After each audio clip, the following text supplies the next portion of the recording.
Yeah, as was said, I literally just ran from a build and will be running to the build again, but thank you very much everyone for actually joining me here on the talk about juniors and why they are actually important.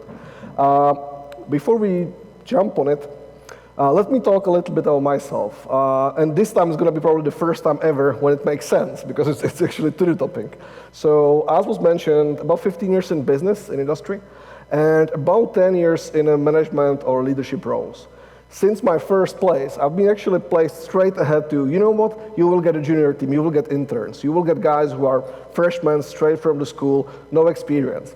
Teaching them even the work and how to actually work with an environment. 10 o'clock straight coming, it's not like at school, you cannot actually slug, that's impossible.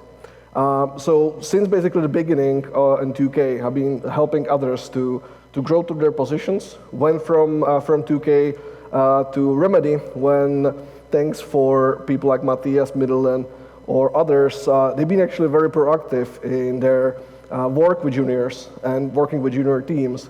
And the same with Wargaming, where we were actually working on World of Tanks and bringing lots of new talent into the industry. So basically since the beginning of my times, I've been working with juniors. But before I go there, let me pitch in a little bit about our company, Red Hill Games. And I will explain why. There's a reason.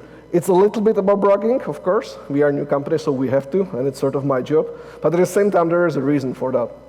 So we've been open 1 year and about a month. So we had a celebration a few days ago when we actually cheered up for the 1 year behind and many, hopefully, years ahead. We have about 30 people right now in Helsinki, very close by, actually 3 streets up, and you could actually hit our office. Majority done from industry veterans. I think our average right now is about 10 years in industry, with names like Mikko Mummi Urmo or Matthias Middleton. I always forget his surname, but hey, damn, he cannot actually pronounce mine, so it actually doesn't count. And Otto Kivling, like really big names in industry. But at the same time, we started an intern program within the first 3 months of the existence of the company. So why? Why the hell so early? Well, majority of people immediately said, you are trying to cut down the cost, right? Startup, of course, it makes complete sense. If they didn't say that, their second reaction was like, yeah, recruitment these days is super difficult. We understand, it's hard to get seniors into the team. Well, must say no and no. We've been actually super lucky, and we do have actually a very good influx of seniors coming to the team. And we've been lucky on not having that big of a difficulties with recruitment. So there's actually different reasons for us to bring the juniors. And it's again coming a little bit back in the times. My first team that I was talking about already, just to actually mention a few names from there, one of them is right now lead level designer on Euro Truck Simulators. You might have heard about the company. Doing pretty well. I think it's tens of millions sold right now, so pretty decent guy. Came as a complete freshman. He was actually literally begging for a job back in the days, and he was trying to go through the door. We throw him out, so he went in through the window. Like, he was really trying hard. Second, very experienced UI, UX, I think lead now in London, working very well with Apple, Google, so pretty big names. And the last guy is actually lead developer, lead engineer in the biggest mobile studio, Mad Figure Games in Czech Republic. So pretty good, right? Well, I wanted to fire them all within the first month when they joined. They were horrible. It was crazy to work with that, very difficult experience. The same when actually I joined Remedy. I had actually a few producers who were fresh as well. I don't see them here, which is good, because otherwise it would be actually a tough sell. But, one of them I was like, dude, like, this is not gonna work. Like, oh my God, no. Right now he's starring at Remedy as one of the main guys in the production team of the company, and the second one is actually on the other project. I think they are in senior/lead positions. So very big guys who actually started as very much of a freshman, no experience whatsoever. The same with the GI for Quantum Break.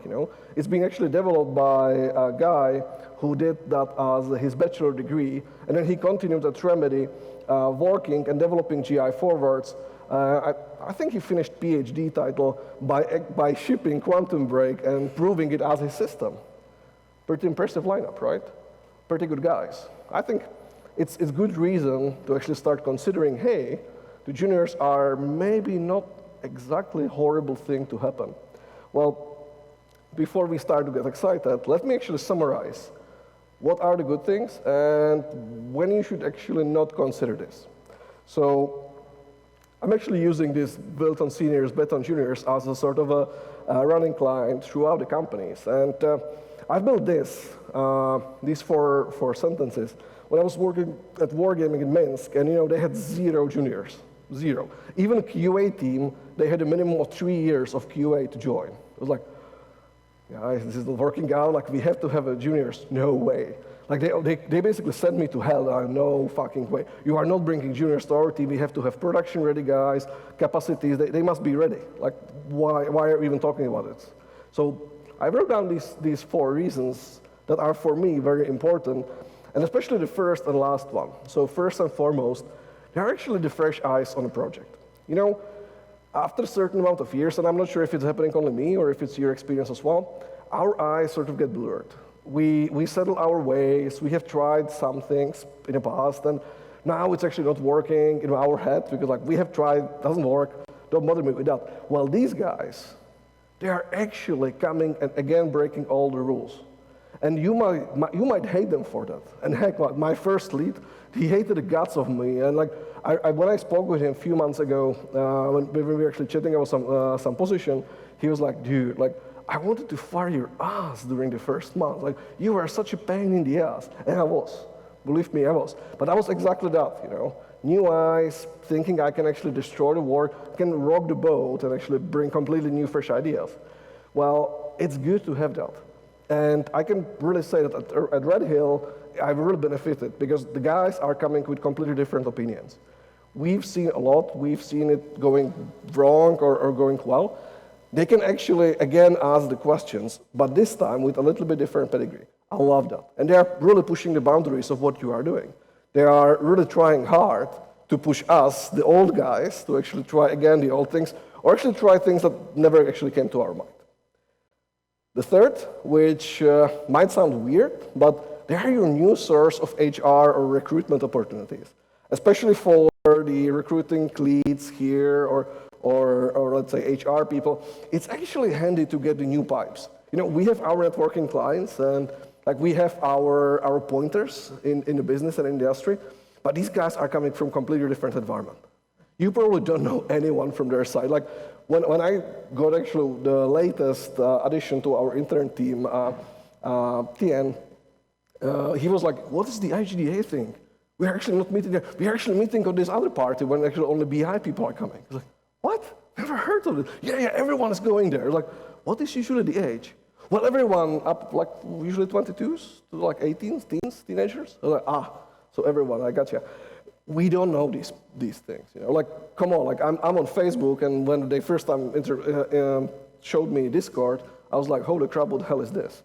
And it's like, hey, it looks like the old systems that we were actually using, at the beginning of 20s. They're like, no, this is a complete modern thing, it's mind-boggling. Wow, I don't know that. They are bringing you the new ways, they are bringing you the new pipes, and maybe not immediately, but in the future, it might be very beneficial for your company as a recruitment. And the last, and for me probably the most important one, they can become the new stars. You remember the boys that I was mentioning from Remedy, from 2K, from Wargaming as well. These guys started like nobody. They started from nothing, and right now they're actually starting, they are nailing it down. They are one of the best in the industry I know, and a few of them I would immediately steal if I can. They are goddamn good, and them I actually try to get a few of them. They are very good, and they can be your next Messi. In Barcelona, that was the same story. He actually joined while he was nobody. They invested lots of money, lots of effort. Originally, he couldn't even play. He wasn't allowed to. But right now, I think they are doing pretty okay with him. So you can actually hire a new Messi. You can hire your new star. Of course, you have your seniors, but they will go at some point. These guys are actually your source of the next one. But there's a few things I want to say when you should never, ever, ever, ever do that. And I'm really mean it. And hey, it's actually coming from the guy who came here to talk about hiring juniors and interns, okay? So I gotta mean this part.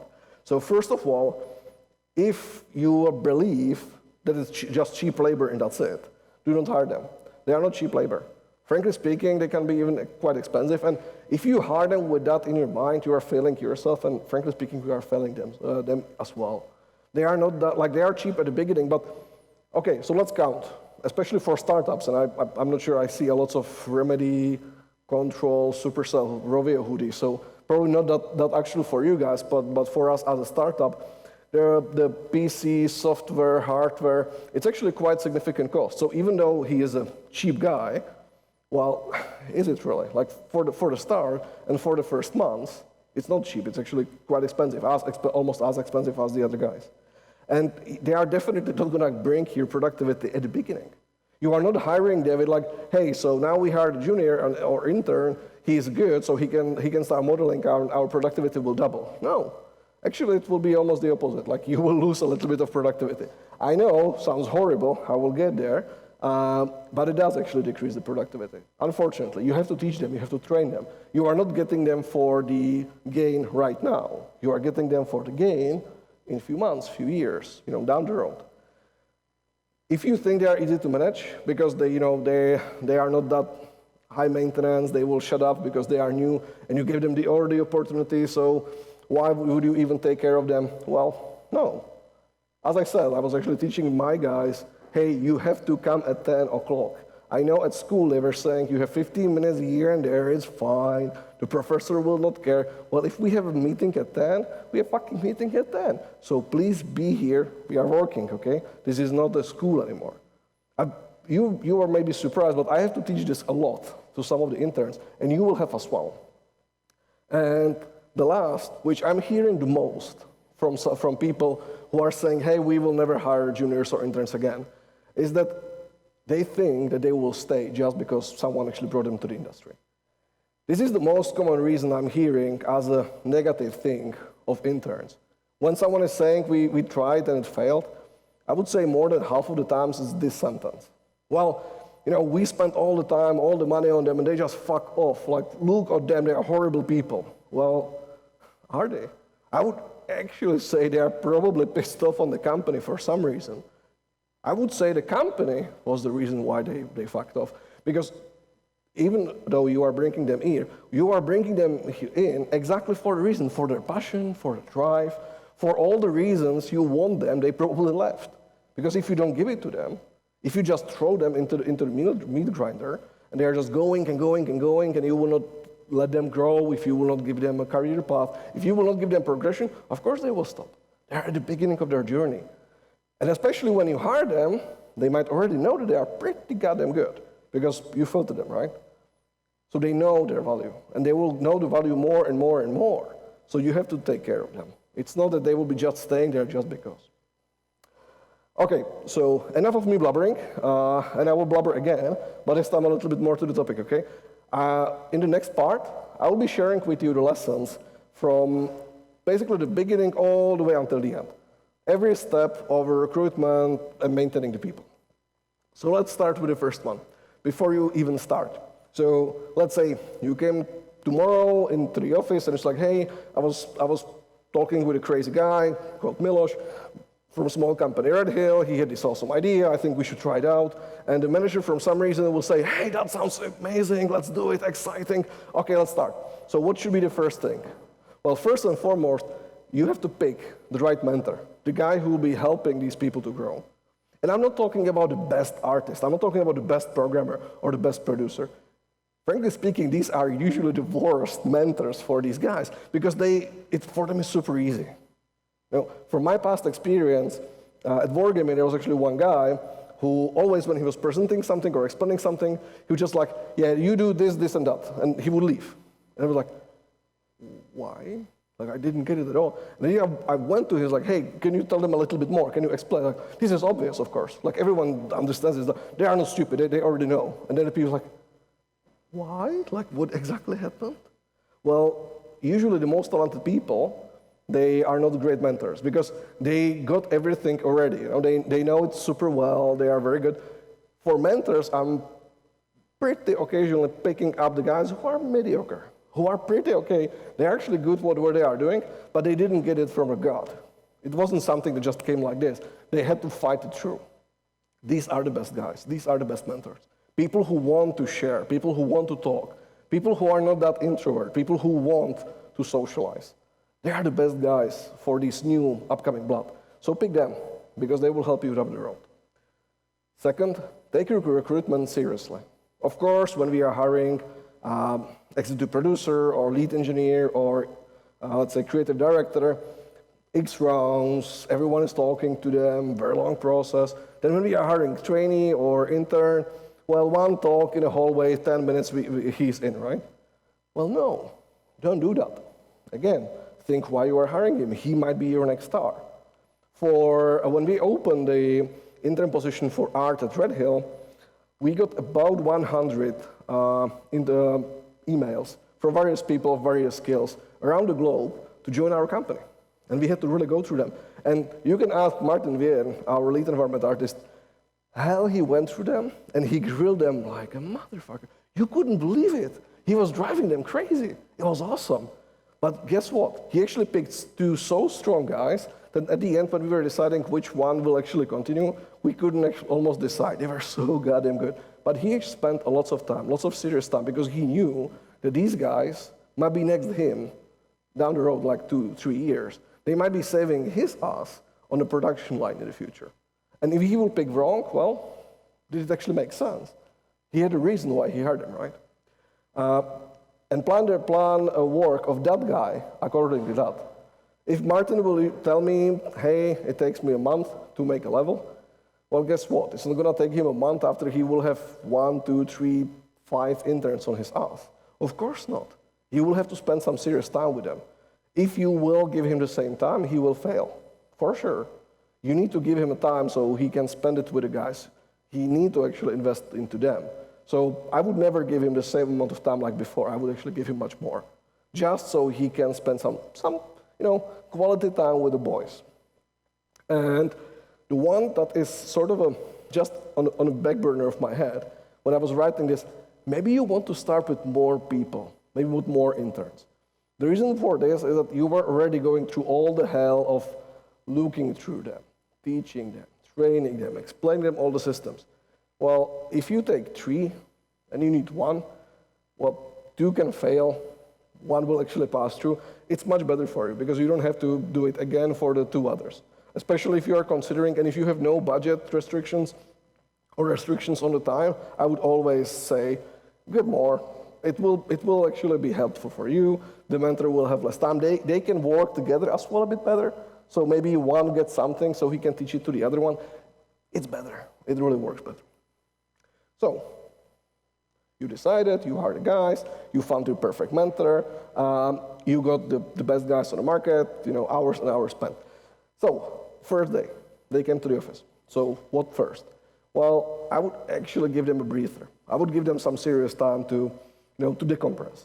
For them, it's huge. It's something big. They just came to Remedy and working on the new control, or they just actually joined Supercell, and now the Clash of Clans dreams are coming true. Well, they are stressed. Imagine how you would be stressed, even as a senior or as an experienced guy. Imagine how they must be freaking out right now. What we had at Red Hill, which at the beginning sounded completely crazy, and I was really asking 3 times our HR if we should do that. They started by assembling their own tables and chairs. No, we didn't do it because they are the free, cheap labor and we didn't want to do it for them. That's not true. The reason why we done that was that we had actually 4 guys who started, and we wanted them to mingle a little bit together, to get a little bit of a time inside the office before we start doing that and getting all the information to them so they can, get through it and get sort of comfortable in the environment. And guess what? When we were finishing the program, everyone mentioned this as sort of their top 3 experience in the environment. They're like, that was crazy. We didn't expect that at all. It was so cool. We were building our own tables. We had so much fun. So from stressful and very, very, very bad thing the first day, We managed to get them to a moment when they really felt, hey, this works, they are not that horrible as we thought, and they are probably not going to kill us immediately on the first week. They felt way better about the situation. Follow up on them. If you are not doing one-on-ones, please do. And if you are doing one-on-ones like once per 1.5 month, well, do it with trainees almost every week. They need to follow up. They need to really quickly get the feedback. They need to know what they are doing wrong or what they are doing right. It's the same as when you are teaching dance or when you are learning the guitar. If the basics you are getting into are wrong, you will have way more troubles down the road. And if you will start fixing it after a month and you have just 3 months for the intern, well, you just burned 1/3. So please follow up daily, ideally daily, on the task. Ask them questions. Do they understand? Check what they are doing. Make sure that they get the feedback and that they get the support. They really need it. And show them more than just the one task they are actually assigned for. What we were doing at the beginning was that we just actually grabbed the guys and we showed them the code side, we showed them the art, design, BI, anything. We would let them go around and we even asked them, hey guys, go and talk with people, find out what is game industry. Because for all of these guys, this was the first time ever when they saw game industry. And I remember mine first. I was working originally as a narrative designer in a team of, well, I think it was 7 or 8. Horrible game, but it was also fun. And then they recruited me to 2K, where just the level design team was almost double the size of our previous team that was doing the game. What? How is this even possible? I had no idea. I didn't understand it at all. I had to first look around and find out, so this is the lead technical artist. Who the crap is that? Who is that? What is he doing? It's very important for these guys to actually get to know, to learn, to look around. They might find out something very exciting. You might find out that he is even better, like you hired a level designer, but you find out that he's an amazing system guy. Or maybe he has great ideas for analytics. Let him try different things. Let him touch different things. It will help him down the road, and it will help you down the road as well. And the last one, where one of our guys, Tien, our intern on the BI side, I already mentioned him before, he brought me the last idea. Because I came from some meeting, I don't remember what was that. But he was like, hey Miloš, can I join the meeting next time as well? I was like, why? Like, this was just some crazy design talk between Kirill, me, and Juho, our other designers. It's like, well, it would be very interesting to actually hear what you guys are talking about, so I can learn a bit more about the game, a bit more about what you do, so I can maybe find ways how I can help you from the BI side. It would be very interesting for me. I was like, yeah, sure, why not? It's actually a pretty good idea. Even though he's not a senior, he cannot help us on that meeting. He cannot bring immediate value. It might bring him value, or the value might bubble up through that. After a few meetings that he went with us, he started to have great ideas. So like, hey Miloš, you were discussing that one, and you were not sure if the round 3 should be like this. Well, by the way, I was just checking the data yesterday, and I found out that this is the kill death ratio. Maybe you should actually do that. Like, wow, that's not bad. Especially not for intern. Didn't expect this at all. Thank you very much, kudos. Maybe on the next meeting you should actually talk about this and just don't be afraid. It was interesting. You want to involve them. You want to let them touch the adult stuff, not only the kid stuff.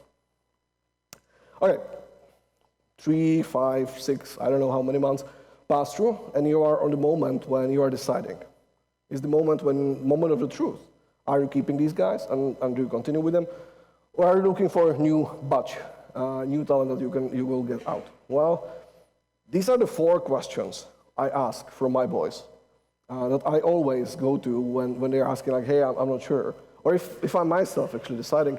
And frankly speaking, the first and the last one are probably the most important one, but I'm always hiding them between others so they actually don't check it up so quickly.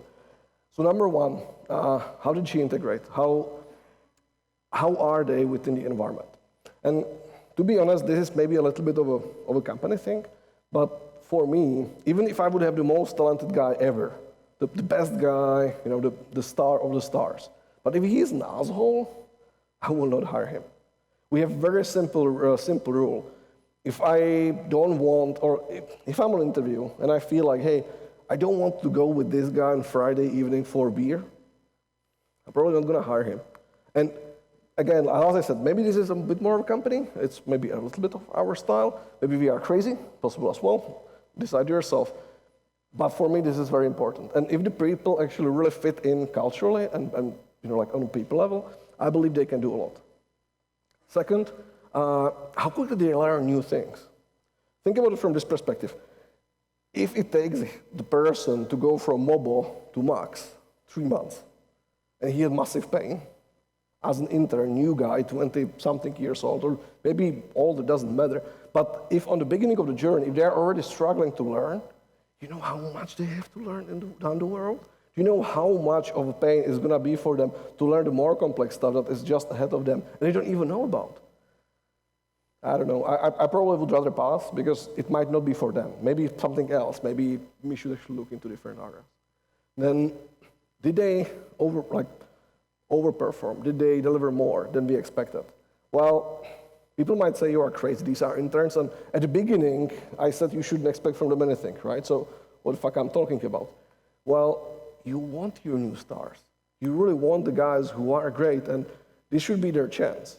I, in some ways, don't expect much, but I do expect them to perform very well, and in some ways to surprise us.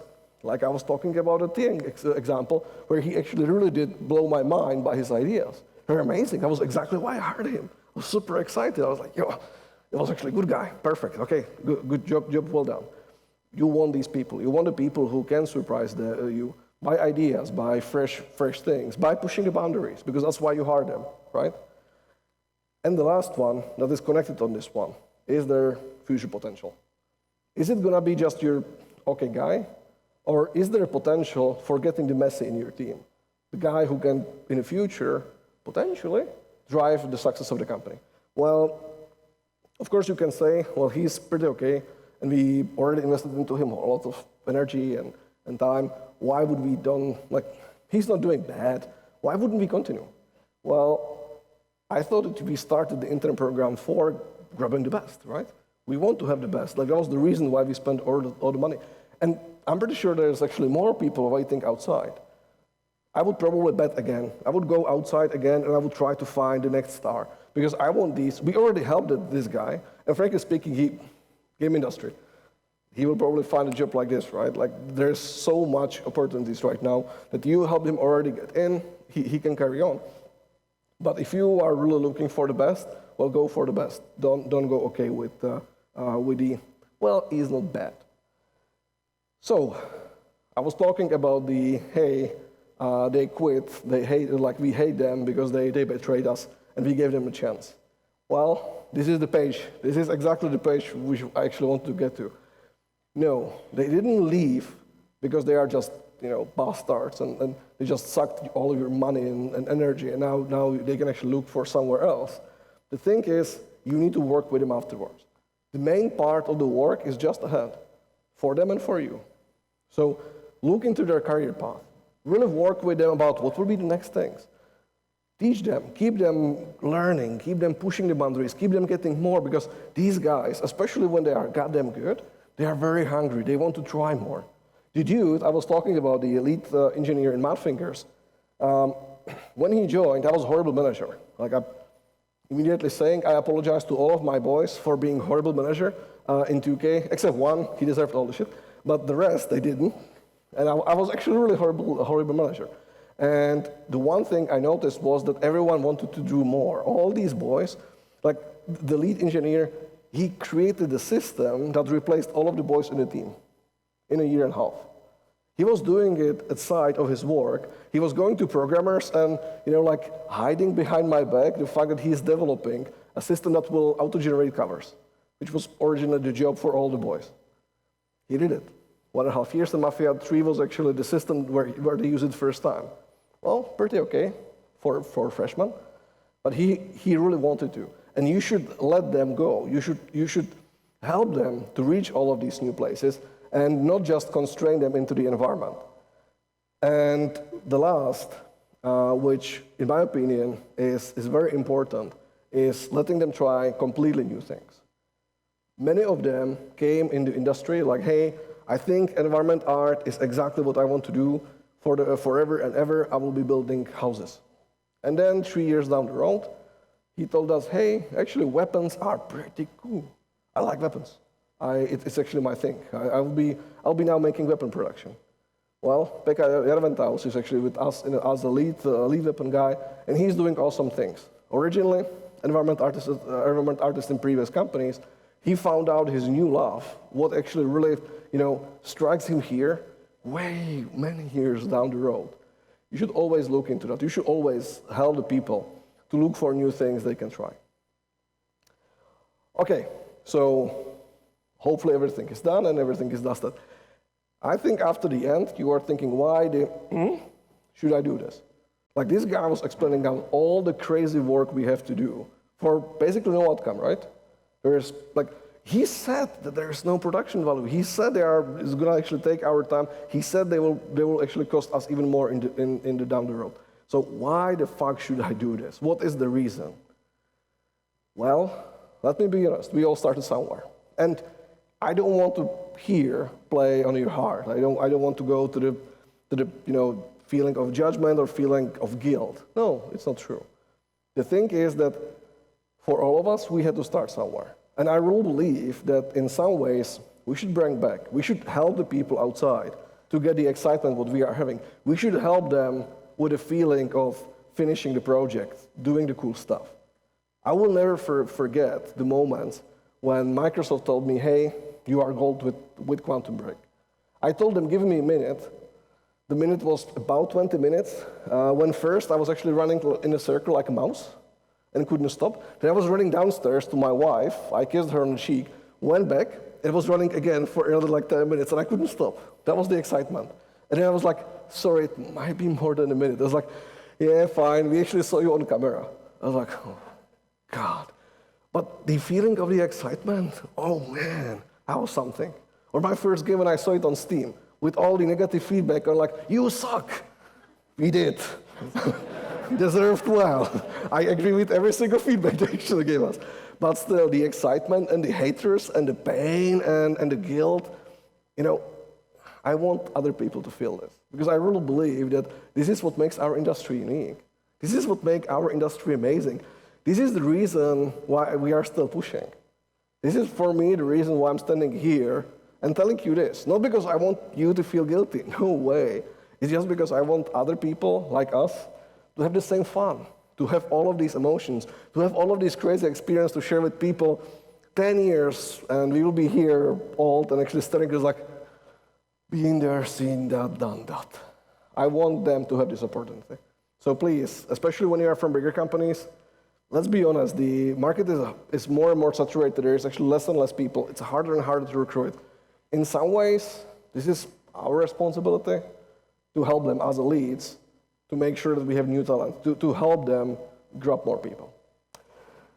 Okay, thank you very much. No one managed to fall to sleep, at least I see. So that's good. Thank you for your time, and if you have any questions, shoot.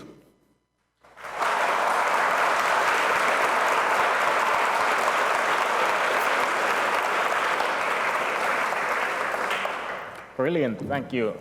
There's already a couple of questions in, and they are tough ones. All right, are you ready? Yep, sure. Well, the first one, and this is something I was pondering about myself as well. Now, you mentioned this cultural fit. Do I want to go over for a beer with this person? Now, the challenge here is, all right, so you do that, but that's something that potentially discourages diversity. So how do you balance getting people who fit into the culture and people who are valuable cultural adds, or maybe my words, sort of slightly don't fit, but you're okay with that? At Red Hill, we have, Joshka helped me, 9, 10 different countries right now, cultures. Yeah, we have women, men, young, old, very old. Sorry, Mumi. Various people. And don't tell Mumi. If he will find out, he will kick my ass, just as I come to the office.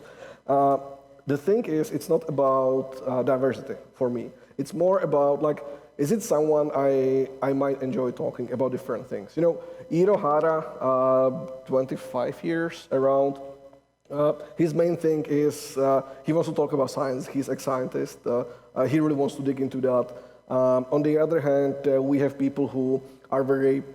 Mikaeli, he was actually an intern. I think he's a bit older. I'm not going to say his age. But after 20 years in industry, he decided, I go crazy, and I will actually jump to a completely different company and change the business. They are very different. And if you would look into them, they are actually very different. The thing is that with both of them, there is something that will immediately strike you as like, they are very nice guys, they are super cool to talk to, or they might not be super chatty, they might not be super outcoming, but at the same time, you feel good while you are around them. You feel empowered to do stuff. For me, that's the most important thing. It's not if we are talking about the same topics, it's not if we can have immediately topics to talk. It's more like, do I feel good around them? Do I feel good vibes from them? Do I feel like they will be fitting? That's my point. I get that, and I'm going to press the point just because there's too many likes on this question. So let's say that we do that, and let's say that very, very smart people have been doing that forever. Then why do we have only old white men in management positions?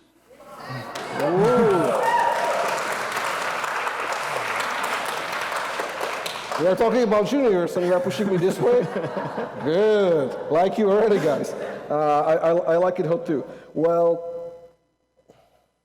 it's very good. Like, I would probably go to the beginning of the industry in this case. When I think about what were the original players and people who started in there, in my opinion, they were a bit of nerds and more like a nerdy people. And they were coming from the 90s time when the situation was different. Not going to details, but it was different. And I don't want to talk on behalf of Finland per se. I'm Czech, so I'll be talking on Czech situation. But during that time in Czech Republic, it was mostly white male who were playing games and who were in the IT colleges. They were like, I know few, like the best programmer I know on PlayStation 4 or PlayStation 3 before as well, but is a woman. And damn, I was trying to get her a few times already to the company, and she wants to stay in Czech Republic. But in my opinion, that's changing these days. We have to get new managers, and we are getting more and more new managers. And even if you look into the companies like Wargaming in Minsk, which, believe me, it's not exactly like feminist friendly, but I had 30% staff, like in management positions, women, female. They were white because there was actually not that much of a variety on that side. But in our company, we have, how many do we have actually Indians right now? 4, 5? I think, yeah, I think 4. And 2 or 3 are now in a senior/lead position. So not that female, like, let's say, male white situation, it's changing every year. But of course, at the beginning, where it was starting? Well, United States, in Europe, well, by geeks, by men. Unfortunately, the beginning was that. I think it's changing, and I'm super excited to see where we'll be in 20 years, because I think if I will be here 20 years ago, this audience will be different. Now I'm super excited to see all the different cultures and all the different varieties of people we actually have in the industry. Absolutely. Still continuing on the same point. So, reading about this today, I fully agree on all of them, this importance of mentorship for juniors and really for anybody. That mentorship is the #1 way forward on raising new stars in the future. But we also know that there's, especially now on the age of Me Too, which is a good thing, we actually have males who are in management positions who are afraid of actively mentoring women, who feel like it's too big of a risk. I find that baffling, but that's the case. Is that something you've ever seen, or do you actively manage that in any way? So here I must say, like, knocking on the wood, no. As I said, I went through many companies, never occurred. Like, I think once it occurred that on one occasion the HR said, like, do you want us to go with you while you are talking with that person? And it was actually a lady. And like, because, like, let's be safe. But frankly speaking, I don't think it was because she was a lady, it was just because it was actually very tough, the tough moment. And as I said at the beginning, I sucked as a leader and as a mentor as well. So I think they more wanted to help me. Never seen that much happening. Again, I think it's a bit of a luxury of us in Europe. I heard United States might be a little bit different situation. But especially in Finland, and it's one of the reasons why I love this country, I've never seen this to be an issue. All right, perfect. Slightly a different angle. So, we've been talking about having seniors. Seniors have a lot of drive, that they sort of bring something to a company. They're ready to learn all that. Is that something that you can teach to seniors? We talked about vulnerability, humility, all this in previous sessions.